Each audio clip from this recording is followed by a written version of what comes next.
Mike Maldonado. I'm a member of 24 Hour Fitness in North Fontana, and this is my success story. I've been a type 1 diabetic since the age of 4. At the age of 13, with my diabetes, I suffered a coma. My blood sugar rose too high at a party, and I fell into a diabetic coma.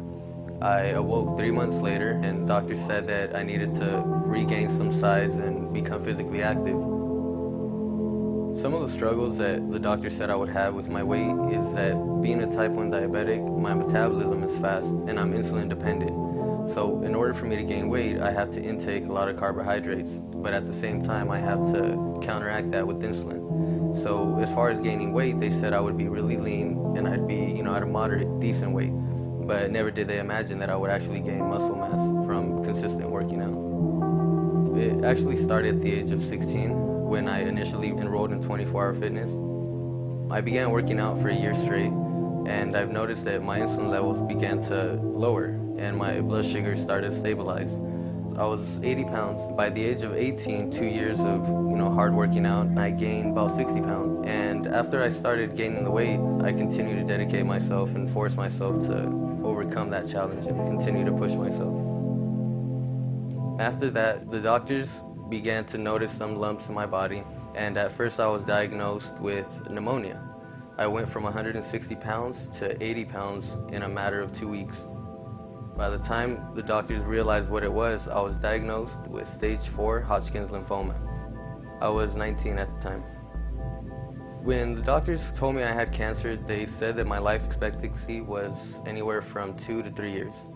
They said that my cancer was so advanced, it had developed into my bone marrow and attacked my immune system, my lymph nodes, and I formed a tumor under my heart.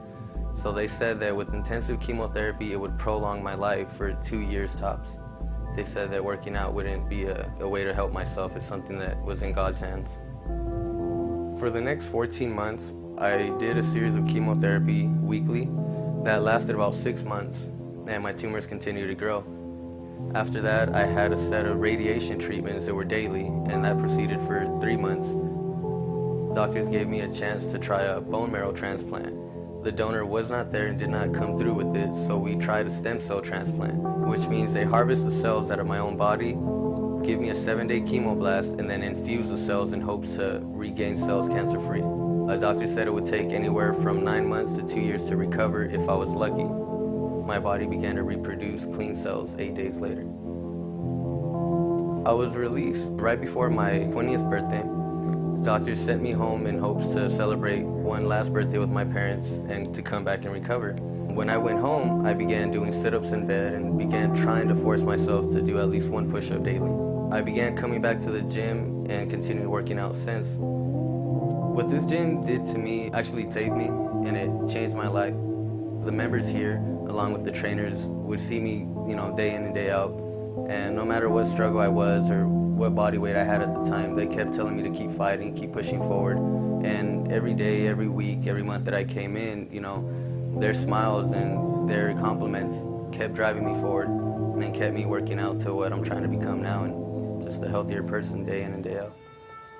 After I beat the cancer, I am now struggling with coronary heart disease. I developed the condition after the radiation and the chemotherapy. Doctors now predict that I'm going to have some type of stroke or heart attack if I continue to stress myself within the next year and a half. The best positive message that I could send to those that are also struggling, no matter what the cause may be, is to have a healthy mindset. Your mind can overcome any obstacle, and your body overcomes anything you set your mind to. My advice to anybody out there that wants to work out or wants to get in shape or just live a healthier lifestyle is to dedicate themselves and to want to achieve something that only they want. And by that, continue to fight on, and your struggle will just keep getting overcome. I want to thank my cousin, Big Mike, Michael Corrales. He's the one that actually kept me alive. He went to the hospital. He handed me a book and had me curl the book in the hospital. He had me lay down on the bed and would make me reach for my cup of water. If it wasn't for him and it wasn't for my girlfriend now, Cindy Soto, her and the 2 beautiful children I have are the ones that drive me to keep fighting forward. Sometimes I have a bad workout, I have a bad day, but working out is a lifestyle, and working out is something that I'm going to do for the rest of my life.